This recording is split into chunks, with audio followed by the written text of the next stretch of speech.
সন্দেশখালীতে পরিকল্পিত খুনের অভিযোগে ৮ জনের বিরুদ্ধে মামলা। রাজবাড়ী ফাঁড়িতে অভিযোগ দায়ের ভোলা ঘোষের। সন্দেশখালীতে গতকালকের ঘটনাকে কেন্দ্র করে আজ রাজবাড়ী পুলিশ ফাঁড়িতে অভিযোগ দায়ের করে বেরোলেন ভোলা ঘোষ এবং তার আইনজীবী কালীচরণ মণ্ডল। তাদের দাবি এটি পরিকল্পিত খুন। ভোলা ঘোষের পক্ষ থেকে রাজবাড়ী ফাঁড়িতে ৮ জনের বিরুদ্ধে লিখিত অভিযোগ দায়ের করা হয়েছে।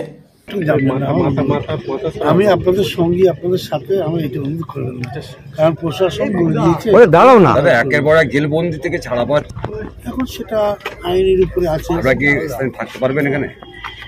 যদি প্রশাসন ঠিক কাজ করে নিশ্চয়ই আবার দাঁড়িয়ে যাবো। আর একটা জিনিস হলো যেটা আমি জানি যে একবার যদি এই হচ্ছে বাঘের দাম ভেঙে যায় পুনরায় সেই খামাতে পারবে। শাহজাহান কি জেল থেকে আতঙ্কের সামনে চালাচ্ছে? একদম। আপনি কি সিবিআই ইডি কে বেশ কিছু তথ্য দিয়েছিলেন ওর বিরুদ্ধে? করে ডেকেছে না, গাড়ি তো আমাকে অ্যারেস্ট করে নিত, যেটুকু জানি সেটুকু দিয়েছি। আপনাকে সিবিআই নোটিশ দিয়ে ডেকেছে? সিবিআই ইডি একবার না, মিনিমাম 10-12 বার করে দিতে হয়েছে। কেন আপনি তো ছিলেন না? ব্যবসা জড়িত নেই। আচ্ছা, খবরটা বলুন কি হয়েছে? সেটা কবে গেছিলেন আপনি? গিয়েছি আমি আপনার 2024 সালের মার্চের 12 তারিখ থেকে শুরু হয়েছে। মার্চের 12? বিধায়ক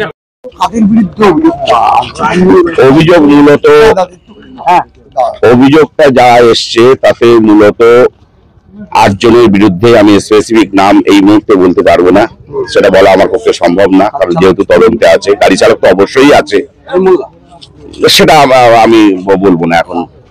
কমপ্লেন একটা হয়েছে, মোর দ্যান 8 এর বিরুদ্ধে মামলা হয়েছে। আমার তো মনে হয় এই কনস্পিরেসিতে আরো অনেকেই জড়িত। আপনি কি মনে করছেন এটা? আমি যতটুকু দেখুন, আমার মনে করা হয়তো তদন্ত হবে না, তার কমপ্লেন অনুযায়ী যা দেখা যাচ্ছে এটা একটা মার্ডার, পরিকল্পিত মার্ডার। হ্যাঁ, কমপ্লেনটা মার্ডারের। More than 8। তার মধ্যে কি শেখ শাহজাহানের নাম আছে? অ্যাসোসিয়েটস আছে আরো, এইটুকু বললাম। এতে more than 8 plus associates. Sheikh শাহজাহানের পরিবারের সদস্য কি আছে? অবশ্যই আছে। শেখ শাহজাহানের নাম আছে? অবশ্যই আছে। বলছি যে ইতিমধ্যে কি কারো কি গ্রেফতার করেছে এখনো? না, এখনো পর্যন্ত কেউ গ্রেফতার হয়নি। তদন্ত কতদিন এগিয়েছে বলে মনে করছেন? তদন্ত সবে তো কমপ্লেন জমা পড়লো, এখন পুলিশ বাকি তদন্ত করবে। ঘটনাটা ঘটেছে গতকাল আনুমানিক 9:30 সকাল। এই 24 ঘন্টা কেটে যাওয়ার পরে এত দেরি কেন, তাহলে এত বিলম্ব কেন অভিযোগ দায়ের করার জন্য? অভিযোগটা দেখুন, তার একটা পুত্র সন্তান গেছে, অভিযোগটা তার তরফ থেকেও যেমন দেরি হয়েছে, আমারও, আমি কলকাতা থেকে আসছি, আমারও আসতে একটু দেরি হয়েছে, যার জন্য কমপ্লেন একটু দেরি হয়েছে। তবে পুলিশ মনে করলে পুলিশ সময় একটা এফআইআর করতেই পারবে। এই যে পুলিশ যে সময় এফআইআরটা করতে পারতো, এখনো করেনি, কেন করেনি আপনার কি মনে হচ্ছে? কমপ্লেনটা একটা যেহেতু একটা অ্যাক্সিডেন্ট, তো অ্যাক্সিডেন্টটা এখন মোটিভেশনটা পুলিশ হয়তো কালেক্ট করতে পারেন, যে মোটিভটা কি ছিল বা আমাদের অভিযোগটা কি ধরনের অভিযোগ ছিল। প্রত্যক্ষদর্শীরা তার অভিযোগ তো বলা যায় না, যার জন্য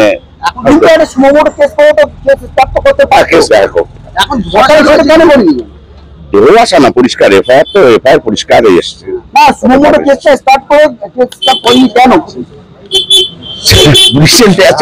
সেটা আমরা কি বলবো, সেটা আমাদের গাফিলতিই বলবো, যেহেতু দেরি হয়েছে, ছেলেটা একটা অ্যাক্সিডেন্ট হয়েছে, এইসব কার্যকলাপ করতে একটা সময় গেছে, একটা সময় নিজের পরিবারের কথা ভেবে একটা সময় লেগেছে। আমার নাম কালীচরণ মণ্ডল, আইনজীবী।